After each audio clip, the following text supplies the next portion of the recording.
இன்னும் சினிமாக்காரரா தான பாக்குறாங்க. அவர் இன்னுமே ஒரு சினிமா அவர் பேசுறதுலயே சினிமாத்தனம் தான் இருக்கு. கேரக்டரே புரிஞ்சிக்க மாட்டேன்னு சொல்ற முதல்வர் உங்களுக்கு சினிமாக்காரர் இல்ல. துணை முதல்வர் படத்துல நடிச்சாரு. படம் எம்எல்ஏ ஆயிட்டும் படத்துல நடிச்சாரு 2 படத்துல. அவரு சினிமாக்காரர் இல்ல. அண்ணாமலை அண்ணன் கன்னடத்துல ஒரு படம் நடிச்சிருக்காரு தெரியுமா? அவர் சினிமாக்காரர் இல்ல. திருமா அண்ணன் அன்பு தொழில் படம் நடிச்சிருக்காரு. அவர் சினிமாக்காரர் இல்ல. சீமான் அண்ணன் இன்னும் நடிச்சிட்டு இருக்காரு. அவர் சினிமாக்காரர் இல்ல. சினிமால இவங்க எல்லாம் தோத்தவன்ற ஒரே காரணத்தினால அவங்க சினிமாக்காரங்க இல்ல. ஜெயிச்ச ஒரே காரணத்தால இவரு சினிமாக்காரரா? போற இடத்துல ஜெயிக்கிறாரு அந்த மனுஷன். அப்படியா? ஆமா.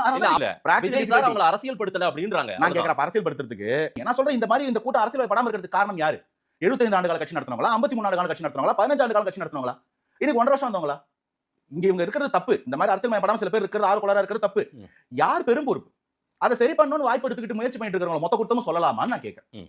கரூர்ல 27,000 பேருக்கு 500 போலீஸ் கூட கொடுக்கல. டேட்டா இன்னமும் தெரியல, சிபி விசாரிச்சிட்டு இருக்கு. பாண்டிச்சேரியில 5,000 பேருக்கு 1000 போலீஸ் கொடுத்தான். அதை பார்த்த பிறகு தானே உங்களுக்கு ஈரோட்ல 35,000 பேருக்கு 2,000 போலீஸ் போடணும்னு தோணுது. இதை ஒரு பாண்டிச்சேரியில இருக்கிற எஸ்பி ஈஷா சிங் சொன்ன பிறகு தான் தெரியுமா தமிழக அரசுக்கு? புரியுதுங்களா உங்களுக்கு டபுள் ஸ்டாண்டர்ட் பிரச்சனை? எதையுமே தொலைநோக்கு பார்வையில்ன்றது ஒரு கூட்டத்துக்கு கொடுக்குற பந்தோபஸ்திலே பிரச்சனையா மாறுது.